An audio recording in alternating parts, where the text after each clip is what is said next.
যেহেতু পাকিস্তান অ্যান্ড বাংলাদেশ আর ভাই ভাই, so we really appreciated. Shakib Al হাসানের খেলাটা খুবই ভালো লাগতো, অ্যান্ড ইন্টারন্যাশনাল লেভেলে Shakib Al Hasan was the most famous player from Bangladesh, so Shakib Al Hasan. Sportsman spirit আমি সেটা বলবো না, অ্যাকচুয়ালি সালমান আলী আগে যেটা করেছেন সেটা একটু বেট অফ ফুলিশ। ভাই আসসালামু আলাইকুম। ওয়ালাইকুম আসসালাম। ভাই আমার খুব জানার ইচ্ছা, আপনি একটু আগে দেখছিলেন আপনি বাংলায় কথা বলছেন এবং পাকিস্তানের পতাকা আপনার গায়ের সঙ্গে জড়ানো। আপনার যদি একটু পরিচয়টা বলেন। আমার নাম হচ্ছে মোহাম্মদ বিলাল গরি। আমি এখানে বাংলাদেশে থাকি বর্তমানে, বাট আমার ডিসেন্ডেন্স পাকিস্তানের। পাকিস্তানে আপনার জন্ম, বাংলাদেশে থাকছেন, বাংলায় কথা বলছেন, যদি একটু ডিটেলস বলা যায়। যে অ্যাকচুয়ালি আমার ফ্যামিলি পাকিস্তান থেকে এখানে বিজনেস করার জন্য আসছিলো, সো আমরা এখানে থাকি। কেমন লাগছে বাংলাদেশ? ছোটোবেলা থেকে বাংলাদেশে আছি, অনেক সময় হয়ে গেছে, সো ইটস রিয়েলি গুড। ক্রিকেটটা মানুষকে একত্রিত করে, বাংলাদেশ পাকিস্তানকে একত্রিত করে খেলার মধ্য দিয়ে। সো ক্রিকেট নিয়ে আপনার ফ্যাসিনেশনটা কেমন? ছোটোবেলা থেকে Pakistani supporter, and being a Pakistani supporter is really tough. So and ক্রিকেটের প্রতি আমার আকর্ষণটা খুবই বেশি। বর্তমান যুগে অনেকজন ফুটবল দেখে, but I actually prefer cricket. ক্রিকেটে বাংলাদেশের তো নিশ্চয়ই ফলো করা হয়। ক্রিকেটে কার খেলা আপনার সবচাইতে মুগ্ধ করে বাংলাদেশের? পার্সোনালি আমাকে সাকিব আল হাসানের খেলাটা খুবই ভালো লাগতো, অ্যান্ড ইন্টারন্যাশনাল লেভেলে Shakib Al Hasan was the most famous player from Bangladesh, so Shakib Al Hasan. নিশ্চয়ই অনেকেরই পছন্দের সাকিব আল হাসান। পাকিস্তানের কোন ক্রিকেটারকে আপনার খুব পছন্দ এবং মুগ্ধ হন? বাবর আজম আমাকে লিটারালি খুবই পছন্দ, বাট আনফর্চুনেটলি সে আজকে খেলতেছে না। অ্যান্ড বোলিং সাইড থেকে দেখলে শাহিন আফ্রিদি খুবই ভালো খেলে।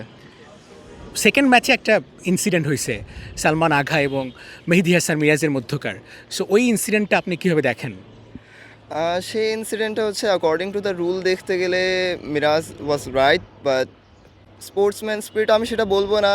অ্যাকচুয়ালি সালমান আলী আগে যেটা করেছেন সেটা একটু বেট অফ ফুলিশ। সেটা না করলেই পারতো, বিকজ ব্যাট প্লেস না করে একজনকে, বল যেহেতু ডেড হয়েছিল না, সো তাকে নিজের ক্রিসে চলে যাওয়াটা উচিত ছিল। আপনার হাইট দেখে যে কেউ বলবে আপনি পাকিস্তানি এবং আপনার বাংলা শুনে যে কেউ বলবে আপনি বাংলাদেশি। কখনো বিভ্রান্তিতে পড়েন? মানুষ বিভ্রান্ত হয়? যেহেতু আমার কলেজ লাইফ এবং স্কুলের কিছু অংশতে মানুষ আমাকে একটু টিজও করেছে এবং অনেকজন অ্যাপ্রিসিয়েটও করেছে, so it's it's a mix. যেহেতু পাকিস্তানে জন্ম, বাংলাদেশে অনেক দিন ধরে আছেন, পরিবার থাকে, বিজনেসের ব্যাপারে। সো যদি ম্যাচটা, মানে আজকে তো ডিসাইডেড ম্যাচ, কি মনে হচ্ছে এবং কাকে নিশ্চয়ই পাকিস্তানকেই সাপোর্ট করবেন। বাংলাদেশ জিতলে কি খুব কষ্ট পাবেন? না, তেমন একটা বিষয় না, এটা যেহেতু ফ্রেন্ডলি ম্যাচ, এমন কোনো বড় পর্যায়ের ম্যাচ না, সো যেই জিতুক বাস, আই হোপ যে পাকিস্তান জিতুক, অ্যান্ড বাংলাদেশ জিতলে আলহামদুলিল্লাহ, যেহেতু বাংলাদেশ আমার নিজেরই দেশ। আচ্ছা, এই যে অনেক ক্রাউড হচ্ছে, ক্রমেই ক্রাউড বেশি হচ্ছে এবং মানুষ পাকিস্তানকেও সাপোর্ট করছে, বাংলাদেশের কিছু মানুষ আছে যারা পাকিস্তানকে সাপোর্ট করছে। এই ব্যাপারগুলোকে আপনি কীভাবে দেখেন? যেহেতু পাকিস্তান অ্যান্ড বাংলাদেশ আর ভাই ভাই, সো উই রিয়েলি অ্যাপ্রিসিয়েটেড। আচ্ছা, এটাকে আপনিও বিলিভ করেন ভাই ভাই? অবশ্যই বিলিভ করি ভাই ভাই। কেন? আর যেহেতু আমাদের 1971-এ যুদ্ধ হওয়ার সত্ত্বেও at least we are from the same blood. এবং ধর্মটাও তো একটা বড় ব্যাপার। এবং ধর্মটা একটু বড় ব্যাপার, অ্যান্ড আমরা দেখতে পারি যখন আগেও বাংলাদেশিরা সবসময় পাকিস্তানের দিকে সাপোর্ট করে আসতেছে ক্রিকেটেও, যেমন আমাদের এলাকারই কিছু ফ্রেন্ডস অ্যান্ড আমাদের এলাকার কিছু বড় ভাইরা, সো তারাও পাকিস্তানকেও সাপোর্ট করে, বাংলাদেশকেও সাপোর্ট করে। এটা অ্যাকচুয়ালি ডিপেন্ডস। ইন্ডিয়া ভার্সেস পাকিস্তানে তারা কখনোই ভারত সাপোর্ট করে নাই, সো দে সাপোর্ট পাকিস্তান। ভাই, মানে পাকিস্তানের তো আপনি অনেক কিছু দেখছেন, বিশেষ করে ওদের ক্রিকেট লেভেলটা কেমন, মানে এজ লেভেলে কিংবা ডোমেস্টিক লেভেলে কেমন দেখছেন?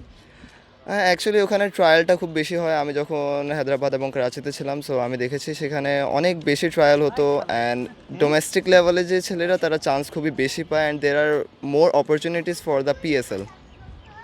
অ্যান্ড ডিস্ট্রিক্ট লেভেল ক্রিকেটে যদি আপনি মোটামুটি ভালো পারফরমেন্স করেন, তাহলে ইজি অ্যাক্সেস আপনার পাওয়া যায়। মানে ইন্টারন্যাশনাল না লেভেল পর্যন্ত না গেলেও আপনি ডোমেস্টিক লেভেলে আপনার একটা ভালো ক্যারিয়ার আপনি এস্টাবলিশ করতে পারবেন, যেহেতু পাকিস্তান ক্রিকেট আমি এটা দেখেছি। আপনি কেন ক্রিকেটার হলেন না? অ্যাকচুয়ালি ক্রিকেট খেলি, বাট না, কোনো দিন ক্যারিয়ার হিসাবে ক্রিকেট চুজই করতে চাইনি।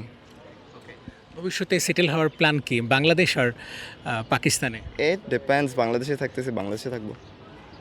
ডিপেন্ডস, বাইরেও চলে যেতে পারি, বাট নট পাকিস্তান। অনেক অনেক ধন্যবাদ ভাই। জি, থ্যাংক ইউ।